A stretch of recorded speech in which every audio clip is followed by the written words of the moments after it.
Okay, so very good. Welcome, everyone. Thank you for your interest in this topic, the empty nest, and anxious to get into the content here today with Kaleb Beyer.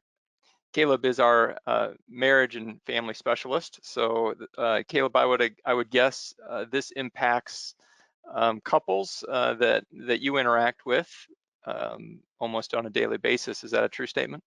Yeah, it is, Matt. And um, part of it is as we walk through here, we're going to talk about a little bit, some of the terms it feels a bit static. You say empty nest, but the reality is this is a process that really begins even sometimes thinking about it and preparing for it before the first one even leaves, the first child even leaves the home. And then there's a process depending on how many kids and time frame, when the last one leaves. And so Well, it well, impacts a let's lot. Yep. let's just talk a little bit about that. We'll go back to that Ecclesiastes verse and touch on that. But really, you're really unpacking what it means to be to have an empty nest. So a level set here. But what I really liked what you said there is it's not just static empty nest. It is a dynamic time of life as well, which really raises the importance of the topic. Yep, for sure. Yeah. So many probably know what the term empty nest means, but and you can see that picture there. And uh, it simply describes the transition from having kids in the home to no longer having kids in the home. And so if you think about a nest, you think the purpose of a nest is provide safety and protection and nurture an environment for nurturing of, in this case, chicks. And that's what we do as parents for our kids, is provide that environment. Well, one day, or perhaps you're at that day, those kids are no longer in the home. And even as we say that, Matt, there is a wide range of, in some cases, maybe the nest never empties for whatever reason, right? Or maybe there's grandchildren that come in for certain circumstances. And so when we use the term empty nest, we certainly use it loosely and understand that there are many realities to empty nest. But in general, a starting point is just saying that transition from having kids in the home to when they're no longer in the home. But that second point there about second half of marriage, certainly if you were to average everybody's experiences, we are seeing it would be approximately half your marriage, maybe with um, as an empty nest, and obviously that's gonna vary. But Yeah, for um, sure. Yeah, yeah, some term it. Yeah, the first half of the marriage with kids, and then the second half is without kids. And certainly there's changes in the um, uh, when the kids are getting married. I say kids. When individuals are getting married, certainly the ages are climbing when they're getting married. So that impacts certainly the second half, or the lifespan of the second half of marriage. But seeing it as it's different. The first half looks much different than the second half. And in between, there's sometimes this what they call halftime that can be really difficult and challenging transition. well, if you think about a growing marriage and it forming, well, Hmm. it forms in the first half of marriage, and then it exists in the second half of marriage. And in that forming has got to be formative with the kids in the mix. And really, so what we're going to talk about here today is a little bit of that reality, that this empty nest time of marriage is impactful and does cause us pause and thought, just by the nature of the way it has come about. Let's back up and Yeah, look at that Ecclesiastes 3:1. Pause on this verse here because it really speaks to the topic as well. it does, Matt. So to everything there is a season and a time to everything, every purpose under the heaven. So we see, first of all, there is God ordained laws to have seasons and times and structures. We see it in day and night. We see it in fall and moving into winter. We see it in relationships. And really, that's what we're talking about today, that these are realities that they are God ordained, and there's purpose in them. Can you imagine how chaotic it would be, Matt, if there was no if we didn't know what day was or what night was, that there wasn't a sense of structure in that? And so I think similarly in our marriage relationships, we go through seasons, and God has a purpose in each of those seasons. Yeah. And I really like that coming together. One is a recognition that there is an era, a season of sort of a dispensation, I guess, a time through marriage that we enter into, but that God has purposes in each of those. Mm-hmm. And I think that's important because the picture that we just came from, it would appear that there's no purpose there, and that's part of where this terminology kind of falls apart. While we call it empty nest is certainly insufficient to say all that needs to be said about this important time of life. Yep. Yeah, it's right. It's anything but empty in Yeah, that sense. yeah. So let's lay out a few objectives that we have here, Caleb, for this particular webinar. So we want to talk through 3 different domains there. You can see them on the screen that really, when you look at the tension, the struggle, the conflict that happens within this phase or this season, is we want to talk about 3 core areas that it really seems to flow out of. So the first is identity, the second is hope, and then the next is connection. And we'll unpack what those are, why they're important, and really things to think about as we make that transition from empty nest, or rather from a full nest to an empty nest. So these are going to be 3 domains that are going to impact us, and whether we have kids at home or don't have kids at home. They take on different nuances, and they Mhm. are major themes that need to be reckoned with. Yes. Identity, hope, and connection. So the first objective is just simply knowing what those are. And then number 2 is, how do I facilitate that transition? What does it look like from identity to go from being with kids to being with an empty nest, so on and so forth. Now, Mhm. you had mentioned here that there are a variety of issues that confront empty nest marriages. Research has bore these 10 out. Mhm. What do you have to say about these here? Well, first, Matt, I think if I don't know if any are on this webinar that still have kids in the home, but I think for most couples, as we look down at least the first part of that list, it's not a surprise to us. No. Often conflict and communication are a struggle in marital relationships, or there are issues around that. And sex is obviously a high one. Also, money is one that tends to be up there for all couples. So I think the first thing, Matt, is just to acknowledge that for most of these, with the exception of retirement planning, aging, parents for the most part, health sometimes, some cases, they're really not that uh, out of the ordinary for all couples, regardless what stage you're in. So I think that's the first piece, is which I think it's helpful to realize as couples, it's not so much what the issues are as much as how do we handle them, how do we navigate them, and what is a healthy way to navigate them. So it's not so much, yes, we're not going to lay to rest any of these issues. Yeah. Having an issue with any of these 10 items is completely normal. It's a matter of how do we handle that issue? How do we manage it? That's Mhm. really where the learning and the gain is takes place. Is that Right. what I understand? Yep, that's fair. And I think one of the things that we also want to acknowledge in this, Matt, is while these are similar, whether you have kids in the home or you don't have kids in the home, there are some complexities in both of those that impact how you walk through conflict, communication, these issues here. Yeah.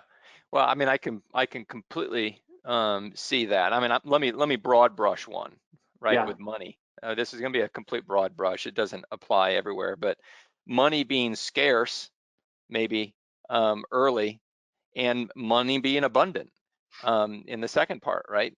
Hmm. So you can see that that's gonna, I mean, that just has, that poses itself with difficulty.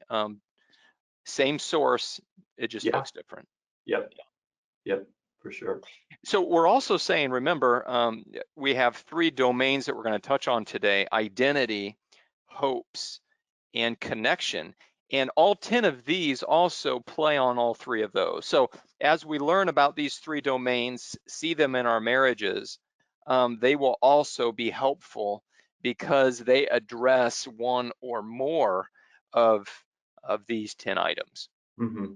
And then Yep. hopefully that will make sense as we progress. Now, you did say that there is some unique circumstances Yes. that empty nest marriages have. So even though those 10 things are pretty common, whether we have children at home or not, um, empty nest marriages have those 10 things with the complications of financial concerns, mortality, reflection, health concerns, multiple role transitions, major decisions for children. Yeah. Phil, anything else that you want to say about that reality?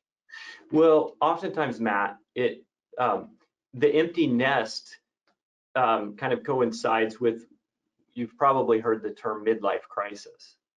Okay, so which they say is, again, moving older, but they would say anywhere from 45 to 65 years old. And so not only are you walking through the transition of having kids in the home and the multiple role transitions, right, as mother or father, and what that looks like when kids are in the home versus when they're out, you also think about the roles as far as career or maybe in the church, because at midlife, you're starting to begin to realize, one, for example, we are not living forever, right? Which we know that to be true. But I think early on in our life, we are really filled with, you know what, um, um, cultivating family life, maybe career, maybe getting connected, you know, in the church. And all of these are about growth, right? They're about pursuing this. And then midlife, there's this point at which it seems like things taper off, which really pushes on identity, right? It pushes on, you know, we think about retirement. Do we have the finances?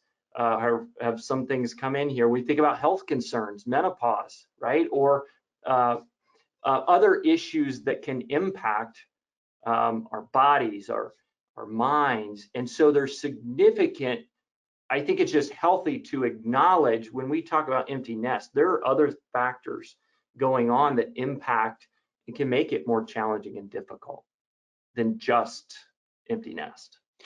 And there would be a list, a corollary list to these for early marriages, right? With kids in tow or with a full nest, right? Yeah. And so that's really a part of what we're talking about here today in this webinar. Is there is a bit of a transition happening here on many different levels, not just kids, Hmm. present Hmm. or not. Yes. And so you're Yes. saying that these items here certainly provide complications Yes. Yep. They do. or extra challenged nuances, right? Hmm. Well, let's Hmm. get right into this concept of transition. So if you remember, Kaleb said that we have really two objectives, and the two objectives are to identify these three domains: identity, hopes, and connection, and then to see how they transition. So identity doesn't go away with and without kids. Hopes don't go away, connection doesn't go away, but they all change and Hmm. they all are impactful. Kaleb, I really appreciated some of the questions that were placed in here, and I just want to highlight a few of them right now. One chimed in and said, "What are the common unanticipated consequences of becoming empty nesters, both negative and positive. And I think they're going to hear both negative and positive, but the insightful intuition that they have said that I would imagine there's some unanticipated consequences, and perhaps some of the unanticipated consequences are knit into these three domains: hopes, Mm, identities, and connections, because these aren't things that we typically are thoughtful about. You know what I'm saying? sure. Yeah. They're not naturally a part of the framework of my thinking. They just kind of eke into my existence, and they can be unanticipated. Another participant wrote this, said, from my experience as a mother of an empty nester, um, it crept on me unawares. Mm, And so she is verifying just exactly what the other person had suspected might be the case, and that is, yes, you are thrusted upon this new reality sometimes unexpectedly and trying to find your way. So I think those comments really speak to really some of our objectives here. yep. Yep. I think those are great questions. And I think, um, you know, when we go through transitions, that's one of the things, whether it's, in here with empty nest or in premarital couples, a lot of things we talk about is realistic expectations. And, what does this phase of life look like when I've never been there? I've experienced it through others' eyes, but myself, I haven't experienced it. And so these three areas, Matt, are day to day, we don't think about them, but they surface generally when there's difficult, painful emotions up here that are signals or indicators, right, of something going on. And oftentimes, this isn't everything, but these are some core areas that they flow out of. Sure. Yeah, and that's important. This isn't going to cover everything that this topic deserves, but we want to hit on a few core things. So should we get right into identity then, Caleb? I think so. Yep.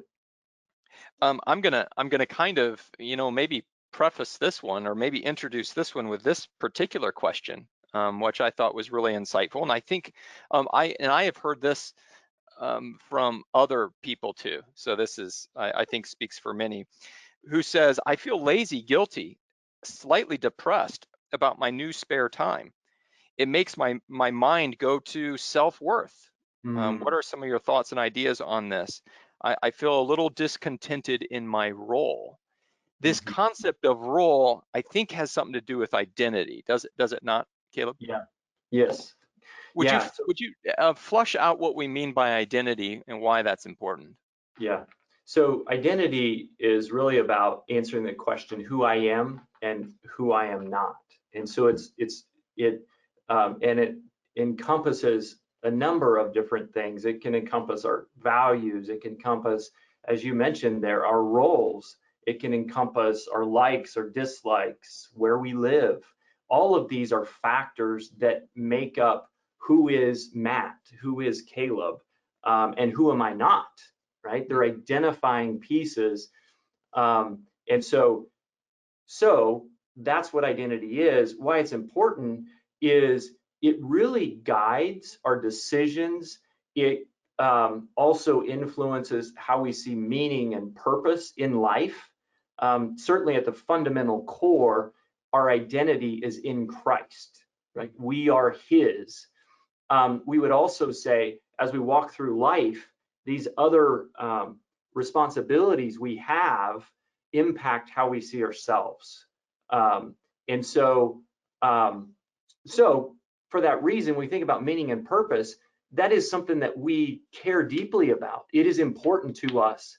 And when there's conflict between who I think I am and who I would like to be, that's painful. That gap in this transition is really where the conflict, tension, painful emotions, like the participant talked about, feeling alone and questioning self-worth, and that is a crisis, right? I Yeah. mean, we would term it a type of a crisis. There Um, is, can you say, would you agree with this statement? that there is some closure, some very um, cognitive closure that a person has when they are settled in their identity. Mm, If that person is not settled in their identity, there is perhaps anxious, or mhm. there is turmoil, or there is an unsettled reality for that person. Is that a fair blanket statement? Yes. Yeah, it is So, correct. yeah. So given that statement, given that truth, that if our identity is thrown off in this transition, then we can experience, I think, what this individual really said very well, Yeah. to some of that turmoil. Yeah, and I think, Matt, maybe I'm jumping too far ahead, but I think what's so challenging about this transition is, as that first bullet point says, I'm still a mother.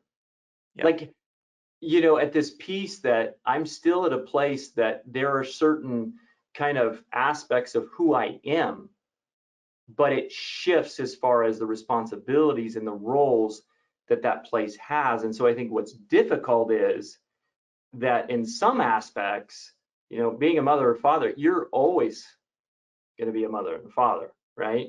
yeah. But it's what that kind of looks like.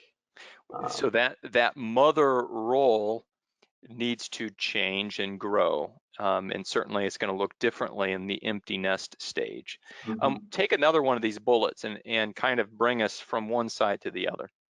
Yep.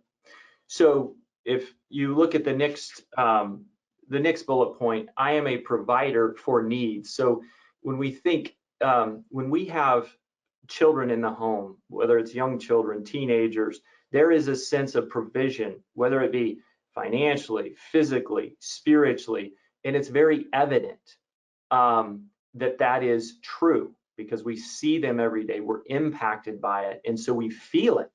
There is actually a sense of, responsibility that we wear at some level, and so that idea of providing and really nurturing them up in the way of the Lord is something that, as kids are there, is present.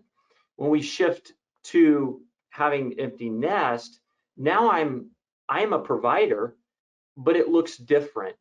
No longer do we have individuals that are not adults that need us in very specific and real ways.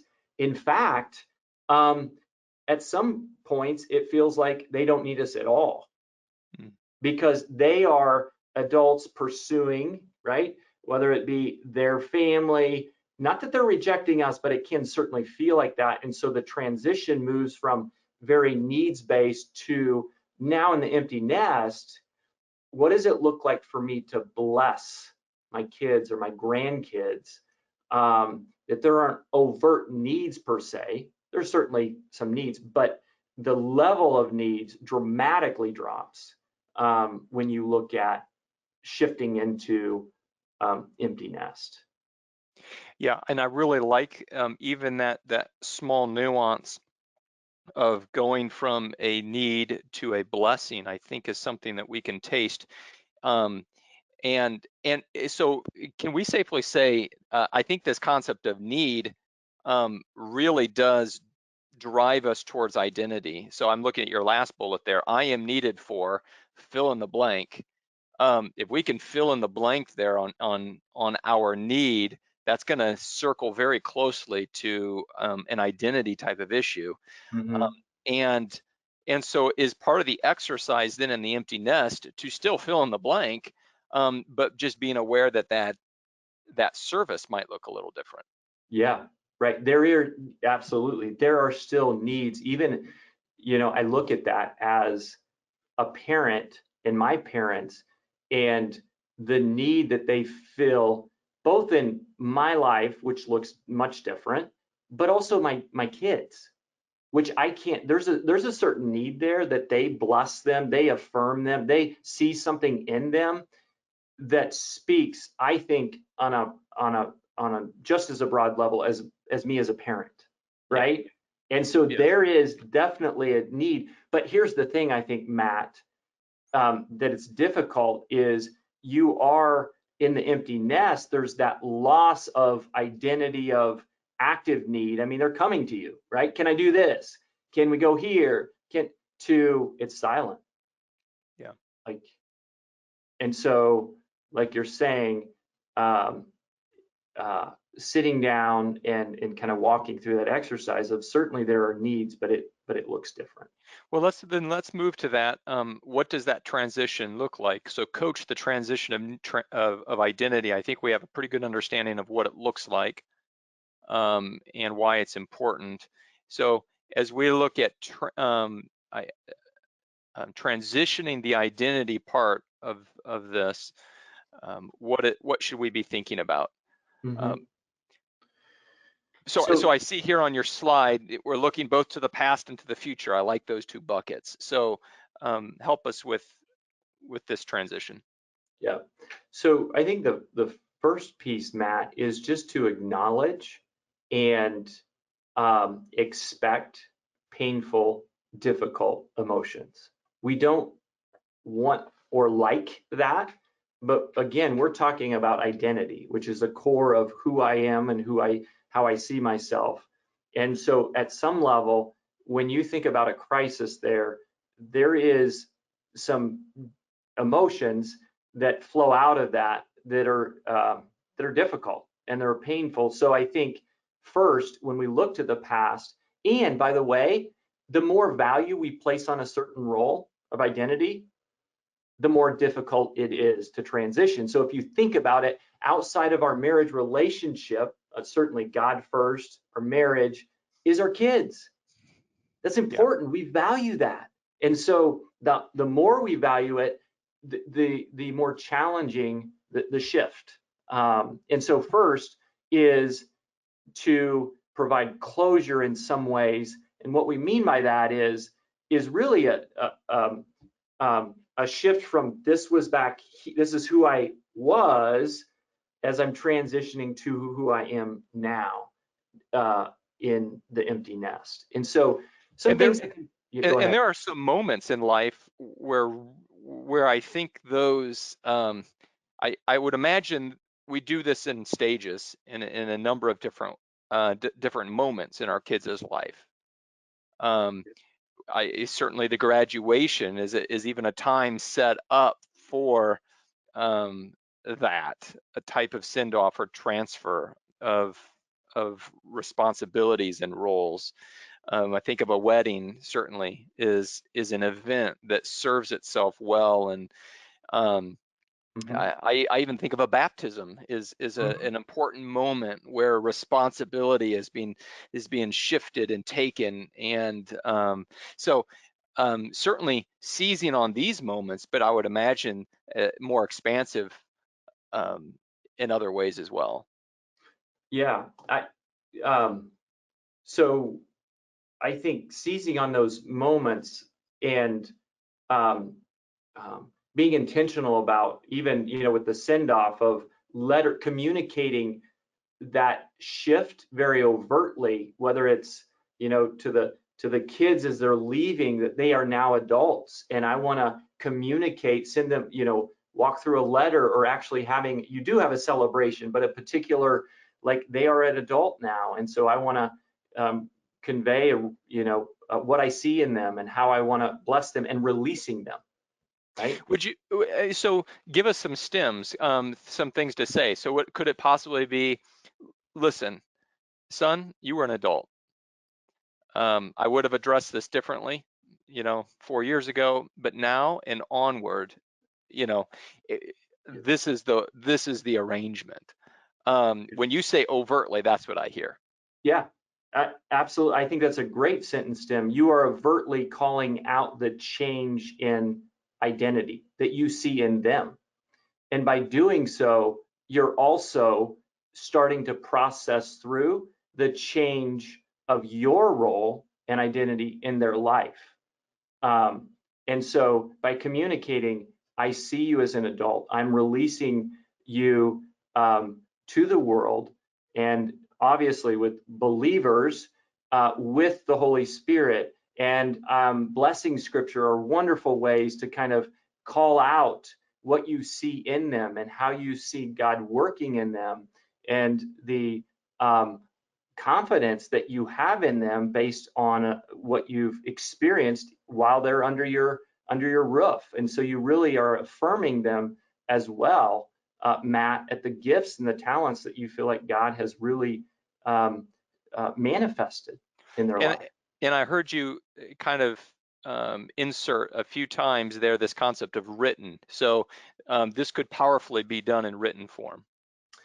Yes. And I think the idea is um, having a tangible way that you're going about this can be helpful. That's true when we work with individuals of just through grief and loss, is having this clarity, and sometimes having a letter or having a certain celebration that represents that, and so we have an experience with it, can be a helpful way to shift, to help with that shift. Yeah. So let's go. So looking to the future, you've got a few questions or a few bullets there to think about.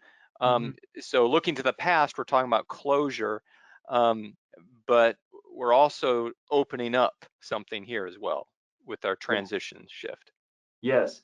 So now we're looking at, again, we've been talking about just the new roles and responsibilities, both within our kids' lives, but also I think about opportunities that now arise, whether it be in the church, whether it be other relationships outside of the family. So now we're thinking about the second half, right? That's the future. And as we look at us as a couple, what do we want the couple identity to be? Oftentimes, when kids are there, we see this family unit, which is wonderful, and we're still a family here, and that's important. But it's also important that now the two of you are under the same, your spouse and you are under the same roof. And so as we think about our identity as a couple and what we pursue, this is a great opportunity to look to the future and say, Lord, what would you have for us?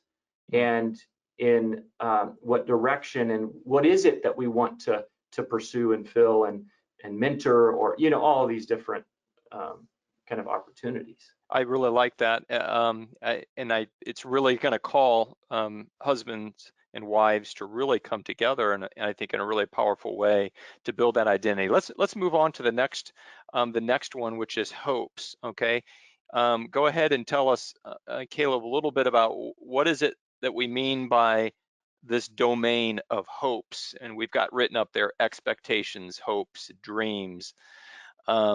So what is this and why is it important? Yeah.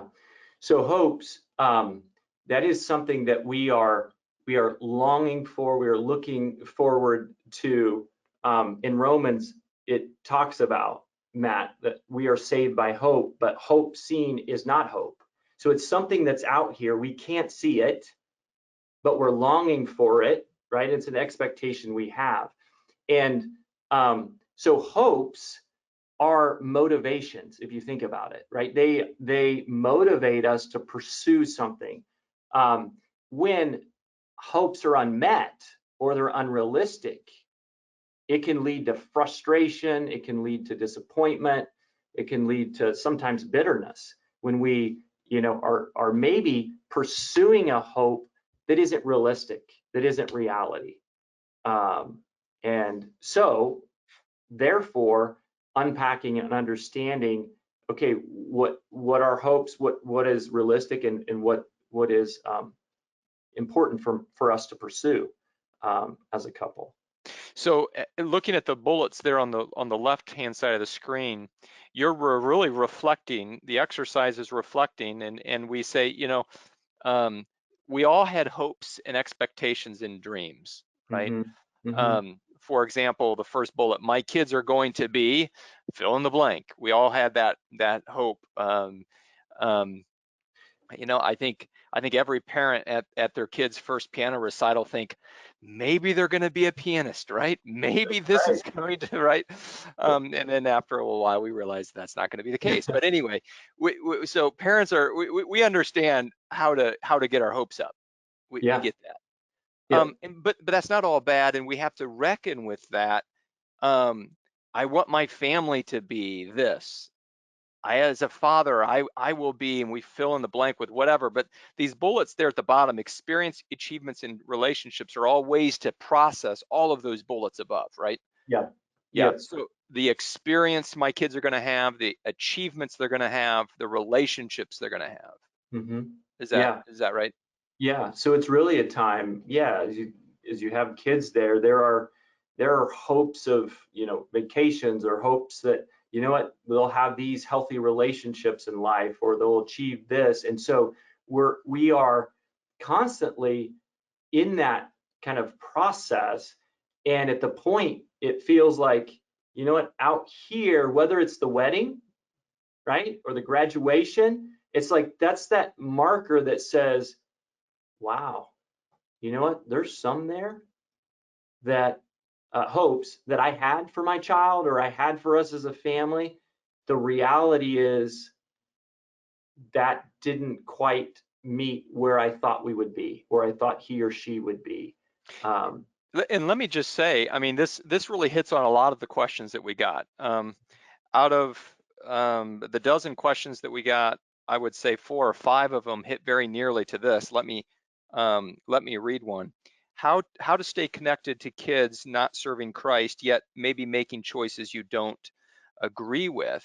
Now that's very expansive, but I want to narrow in on this concept. I don't like the choices my kids have made, and that finds its place in this idea of hopes and expectations. I had an expectation that's not being met, mhm, and mhm. I have to we have to work through that. Yeah, yeah, we do. And Matt, I think this area domain of hope, and you'll notice the identity also overlaps some here. It does, yeah, very much. And so as you're talking through this, even staying connected to kids, and is that now, not empty a nest with kids here, I have certain hopes that aren't met, what which is very difficult and painful, right? That's a loss. Now as we move into empty nest, what we have to be careful of is that we try to fix what didn't happen in the not empty nest. Does that make sense? Yes. That we move into a place because now our role has shifted, and so our responsibility to our children has shifted. It doesn't mean that we can't speak into their lives, but I do think it goes from a place of um, it goes from a place of um, it goes to a place of receipt. In empty nest, it's one of receipt. It's one of the kids receiving. Mm, Uh, um, Rather, I got that backwards. Let me back up. It's the one of us as parents that we need to receive what they give to us. hmm. When we're not, when the kids are at home, we're very actively pouring in, and Yes. we're really responsible for that, right? Yeah. And now it shifts when we go into empty nest, and so we take an approach of more receiving when they are ready and at what time they're ready. Okay, so I like to simplify things, and I Okay, might do it to a good. detriment and oversimplify. But the nuance that I hear out of that is, um, i- in a non-empty nest, they are mine, this ownership, Yeah. and in an empty nest, I am theirs. Hmm. There's a shift there that happens, that again, identity and now hopes and expectations and all of those things, they take a little different slant, a healthy slant when that shifts. Yeah. Is that a fair statement? It is. And let's use the example of, for example, Christmas. When the kids are in our home, we have certain things that we do, and this is kind of how we do it.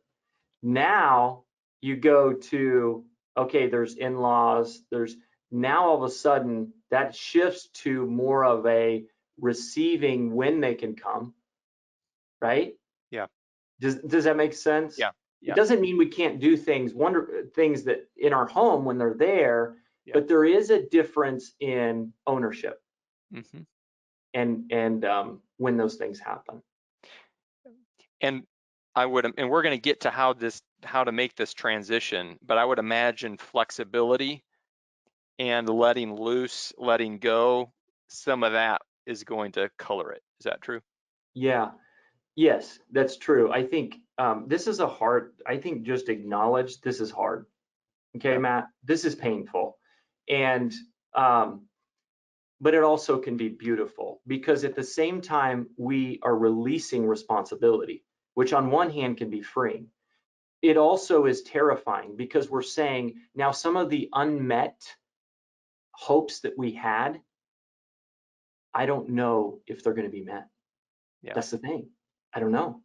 And that's a really difficult place to be. So I think just acknowledging that, but what we have to be careful of is that in our pursuit to engage them, right, back to the Christmas, is if we have expectations of this is how it needs to be, and rather than we'll receive you when you come and we'll love and bless you when you're here, it yeah, may turn into a dynamic that can easily lead to the kids feeling like that it's never enough, yeah. right? Yeah, and let's move here to the next slide, which really helps, gives us some pointers on how to make this transition. But just to be clear with these points on the right-hand side of the screen here, it looks like the first 2 points is some sort of acceptance of that was then. Um, that was the experience of our family culture. That was the Mhm. achievements. That was the relationships. Mhm. But then there's a hope there in the third bullet that says, this will be the culture of my house. Again, as the spouses come together now, um, that is your home. Mhm. And we have the ability to form that with hopes and expectations and dreams together. My wife and I will, right? And so we see couples with a I've got a dear brother in my home church who is, I don't know, guess his age, in the 70s. And he tells me often, he says, Matt, you have to believe that your best days are yet coming. Okay. And that's the way he lives his life, Yeah. believing that his best days are yet coming. And with that, it breathes life and hope. And I think in a beautiful way, I feel like some of those later bullets really speak to that. But let's now go to, so let's transition this hope here. How do we transition it? You've got a couple of pointers here. Yeah. Grieve your past losses with patience, reframe your future expectations, and practice gratitude. Yeah. Why don't you take these one at a time here? So the first one, grieve your past losses with patience. A number of authors in this area really encourage a pause between once the nest is empty to jumping into something too quickly. And for the reason, the first reason is a time when there is an acknowledgement, because that is the halftime. You're reflecting on things from the past, and be patient and be compassionate with yourself. There is no perfect parent. And the enemy wants us to reflect back in hindsight and pull out all the things that we did wrong. And so for some of us, that's more difficult than others, right? But just acknowledge with compassion as you are at this point in time and you're looking back, that can be a reality. And so the measurement can't be one of perfection, right? But did we do what God, were we faithful to what God called us to do? And some of those we need to grieve and we need to let go of, um, and and do it with patience and compassion. Because if not, what happens is some of those painful emotions can feed future engagement. It's out of this loss that I'm feeding, trying to fix it now in the future. Does that make sense? So I Yeah. think it's healthy to grieve, and then I'm reframing future Well, expectations. let me capture that though. It's healthy to grieve. It actually puts you in the best place to be useful. It's going to put you in the best frame of mind to make a difference, even in that area, if we've grieved it and we've grieved that loss. Now, I don't want to be talking too abstractly that people don't understand, but let's pick something really, really hard, right? Um, you know, unconverted children. Hmm. That is something that we grieve, right? That maybe we have regrets, maybe we have I should have done this, a lot of shoulda wouldas, but you're saying take the time to grieve that, because that's going to put you in the best healthy place to be healthy in the future and impact them in the best way for Christ anyway. Is that a Right. true statement? Yes, yes, it is a true statement. And Matt, I think part of the reason is if we think about the purpose of grieving, it is so that the present becomes the present. Otherwise, what happens is if I don't grieve this back here, I can easily begin to live out of this back here, Yeah. the past. And so grieving, uh, it doesn't mean I let go of the hope that my son or daughter will be converted. Absolutely not. It does mean that I need to grieve what things, the should haves, the could haves, the all of these things, and also balance it with, what the reality is, there's some things you did well, Hmm. right? Balance the fact that it isn't all one-sided here, but I think that grieving is shifts then now to the future expectation is I can still pray for and pursue actively in appropriate ways my unconverted son or daughter now, but it's not from a place that they're under my roof, right? So there's a release. Otherwise, I will, if I don't grieve this back here, I'm going to be pursuing them as if they were under my roof and they're Yeah. still my child in the sense of they're responsible to me. And at Yes. some point, I need to release that. It doesn't mean I give up hope. Yeah. Absolutely not. Yeah. Yeah. I like that. So Um, go on to the next one. so the next one, let's see, are we at 3? Practice gratitude. Um, so I think here is um, um, when we think about hopes that aren't met and meeting hopes in the present is when we're looking back, sometimes we can miss God's blessings here in the present. And so what gratitude helps us do is not to minimize or normalize the loss, but it does help see God and his promises and blessings in the present. And so gratitude is putting us in that place and remembering that as a couple, we're cultivating that through this difficult and challenging transition. I really like that, and these really do make sense now as you've explained them. That I think, as you mentioned, that grieving really allows us a healthy present, and a Hmm. healthy present allows us to reframe a future, and it Hmm. also helps us to see blessings in the present, as you have mentioned. Yep. Let's move along now to connections. So connections is the third and final domain that we want to talk about. Connections. What we mean by connections is to access our spouse, having openness, responsiveness. It's this connection part with our spouses. It obviously looks different with kids underfoot, Yeah. right? And with an empty nest. So, uh, Yeah.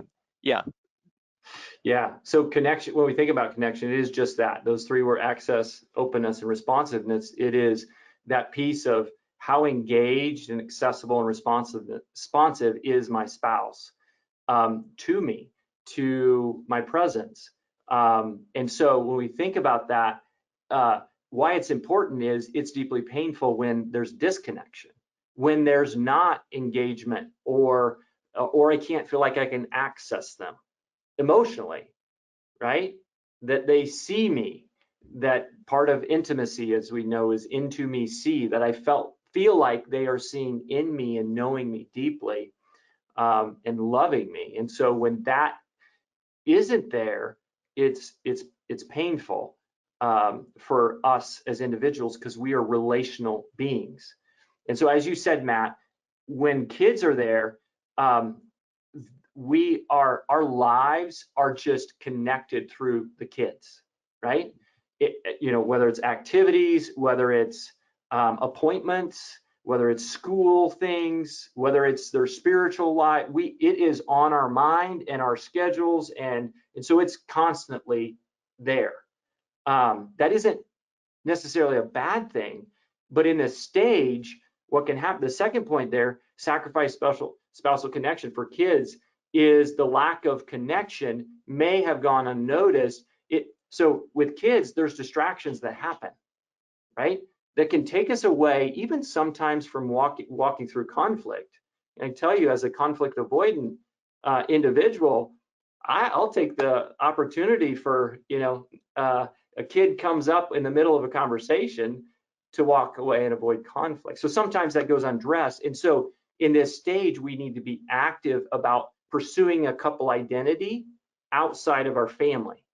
Yeah. Identity. It's interesting how they intertwine identity, hopes, and now connection, very much. Yep.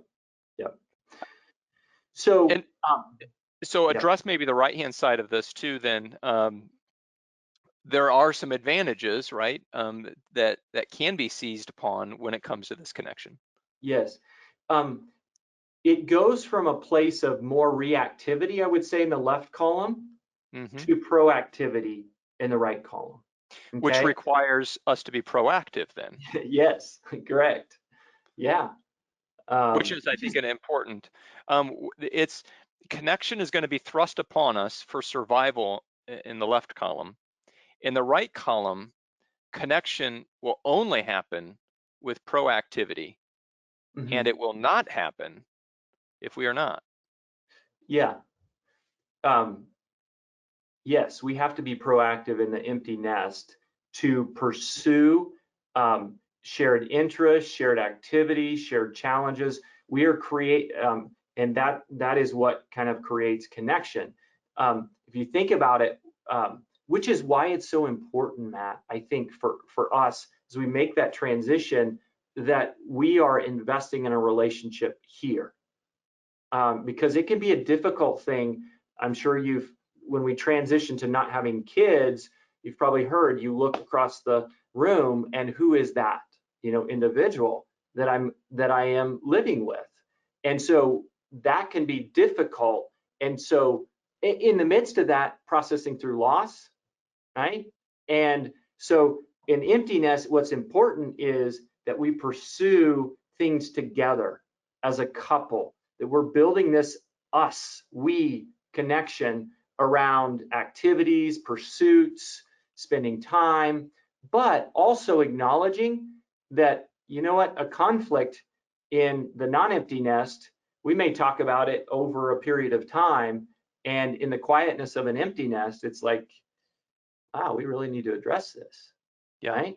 There aren't those distractions, and so it gets more attention, so to speak. You had mentioned in that Ecclesiastes verse that this all things for a season and purpose under heaven, that God has his purposes. And I really see purposes here. In Genesis, when God instituted marriage, he has a couple of purposes. One is to be fruitful and multiply. That's column number on the left. And that's very, very purposeful. And with it comes its connections and all kinds of identity and hopes. He also causes us to be helpmeets for one another and to connect with one another. That's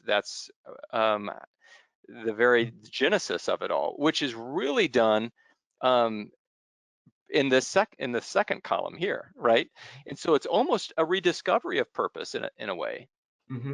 Yeah. Yep. Let's look at that transition. Yeah. So here you can see on the first point there, consider taking a new class or engaging in a new activity together. The point is, back to proactivity, is actively engaging ways that you can spend meaningful time together as a couple. that you are creating, again, back to the identity piece, right? And hopes, is that you're doing something that you enjoy together with the more freedom. And I use that loosely because um, I understand that there's busyness in every stage. And so it's more about decisions aren't necessarily made around the kids, although there's grandkids and kids activities. But the point is, be proactive about doing something together that you enjoy or that challenges you. Actively find ways to increase fun and laughter. And so both, we need to grieve. We also need to, sometimes we take ourselves in life too seriously, and we need to laugh. Laugh is one of the best medicines that we can give ourselves. And so finding ways, whether it's, talking about things in the past that really brought you laughter and joy, and, couples can do this together. Intentionally pursue missions or ministry opportunities. Now, as you think about it, I really appreciate in older brothers and sisters in our church who have had life experiences, who have wisdom, that are at a place that they are pouring in to others. And there are wonderful opportunities and blessings as couples or individuals to get involved in that. Be curious about experiences of your spouse. So here's, Matt, I think when you talk about that right column, discovering our spouse is not knowing facts about our spouse. That's one thing, right? But it's knowing how those facts impact them, their experiences. So empty nest related to even the how they're walking through the loss of not having the children there. The fact is the children are no longer there. What's their experience of that? And can I be curious, interested about that experience in my spouse? Actively repairing disconnects, meaning disconnections, when we have conflict or when we have things that are disrupted, the importance of coming back and acknowledging, asking forgiveness as needed, and then reaffirming your commitment. There's some interesting things, Matt, that people do, which I think is wonderful, about maybe you can commemorate it around a certain event that say your wedding vows, you repeat them, or you can, there's creative ways to say, you know what, I'm committed to you for this second half, and this is what we plan to do together. These are expectations, and it can be meaningful, and it can be a blessing to you as a couple and to your family, really, because when you pour into your marriage relationship, you are pouring in to your Your family. family is going to get the residual of that.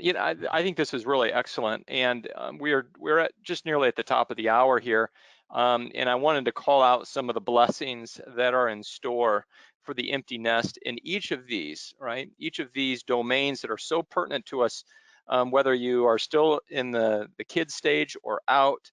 But we've touched on a lot of these here today, so thank you, Kaleb, for that. But I think you've provided a great deal of level set, and I know that there's more content out there if people would want to know more. Certainly on connections, Mm-hmm. you have Mm-hmm.